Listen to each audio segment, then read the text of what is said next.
भगवते वासुदेवाय। ओम नमो भगवते वासुदेवाय। ओम नमो भगवते वासुदेवाय।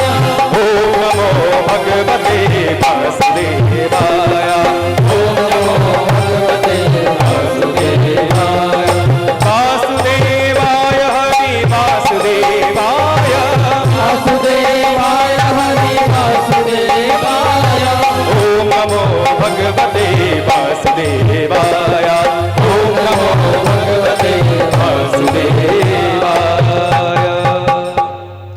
ध्रुव जी महाराज इसी मंत्र का जाप कर रहे, भगवान विष्णु ने नयन को खोला और मुस्कुराने लगे। अरे देवताओं, मुझे आज बड़ी प्रसन्नता है।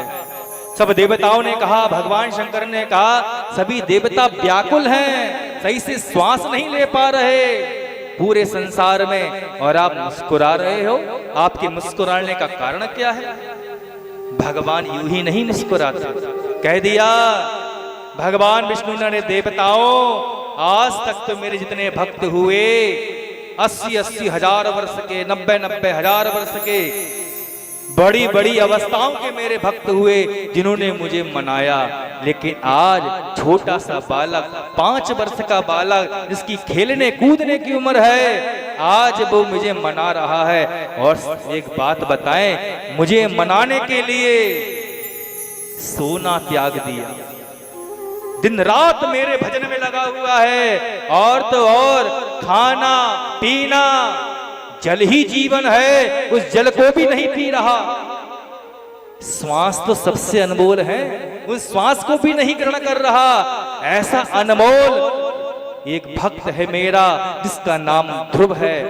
अच्छा तो प्रभु हम श्वास क्यों नहीं ले पा रहे?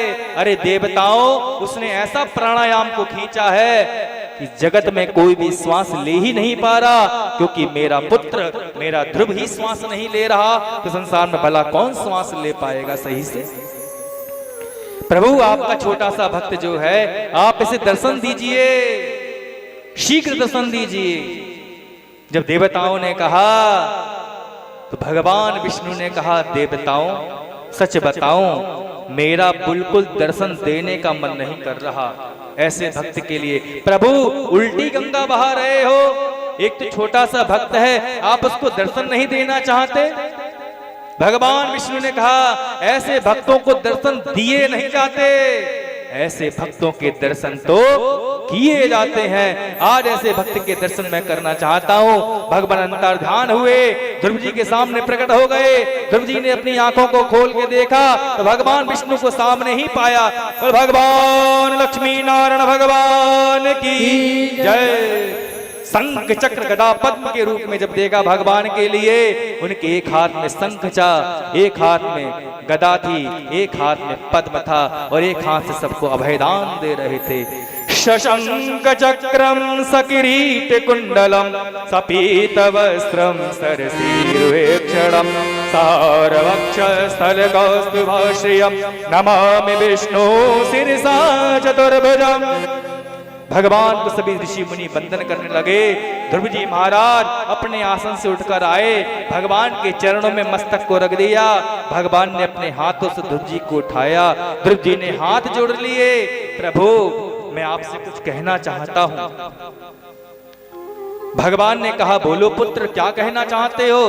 तो कह दिया, प्रभु मेरी माँ ने, मेरी मैया ने ये तो बताया था कि भगवान दर्शन देंगे, लेकिन दर्शन देने के बाद करना क्या है ये तो मुझे पता ही नहीं। मैं तो अबोध बालक हूँ, लेकिन मेरी मैया कहानियां सुनाया करती थी, कथा सुनाती थी। तो मैंने कथा में सुना है कि जब भगवान दर्शन देते हैं तो सभी ऋषि मुनि बड़े बड़े वैदिक मंत्रों से, संस्कृत के श्लोकों से आपकी प्रार्थना करते हैं, वंदन करते हैं। और मुझे तो कोई श्लोक नहीं आता, कोई मंत्र नहीं आता। अब मैं क्या सुनाऊं प्रभु? एक बात मेरी मान लोगे प्रभु? जब ध्रुव जी ने कहा, भगवान ने कहा, बोलो तो सही पुत्र, आज मैं तुम्हारी सारी बात मान लूंगा, क्योंकि तेरी भक्ति से मेरा हृदय गदगद हो रहा है, प्रसन्न हो रहा हूं। प्रभु मुझे कोई मंत्र तो आता नहीं, ना ही कोई श्लोक आता है संस्कृत का, लेकिन मेरी माँ ने पूरी वर्णमाला मुझे याद करा रखी है। छोटे आ से लेकर ज्ञा से ज्ञानी तक सारे अक्षर मुझे याद हैं। प्रभु कहो तो मैं आप उसे सुना दूं, क्योंकि कोई कितना भी बड़ा मर्मज्ञ हो वेदों का, संस्कृत का, लेकिन अक्षर तो सब हिंदी के ही होते हैं और तो किसी भाषा के अक्षर नहीं होते। तो हिंदी की वर्णमाला मुझे याद है प्रभु, मैं सारी वर्णमाला सुना देता हूँ। आपको जो स्तुति अच्छी लगे आप बना लेना अपने आप ही। इतना काम प्रभु आप करो तो मैं सुना दूं।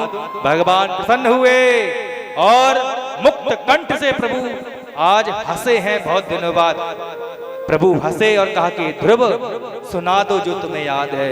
ध्रुव जी महाराज ने छोटे आ से लेकर ज्ञा से ज्ञानी तक सारे अक्षरों को सुना दिया। भगवान सुन रहे हैं, झूम रहे हैं और हंस भी रहे हैं। जब पूरी वर्णमाला को सुना दिया तो ध्रुव जी महाराज के लिए गोदी में उठाया, अपने हृदय से लगा लिया। धन्य है ध्रुव जी महाराज, महल में गए थे पिता की गोदी में बैठने के लिए, हृदय से लगने के लिए, लेकिन जगत के पिता जो संसारिक पिता है, राजमहल में रहने वाले उत्तानपाद राजा ने अपनी गोद में नहीं उठाया। लेकिन आज प्रभु की कृपा हो गई तो परम पिता परमेश्वर ने ही अपने हृदय से लगा लिया और कहा कि बेटा ध्रुव, तूने आज जो मुझसे वर्णमाला सुनाई है ना, ये वर्णमाला नहीं है, ये तो सभी बीजाक्षर हैं। जिस प्रकार गणेश का मंत्र कौन होता है? हर देवता का पहला अक्षर बीज मंत्र कहलाता है। गणेश जी का बीज मंत्र क्या है? गंग। दुर्गा जी का बीज मंत्र क्या है? दुम।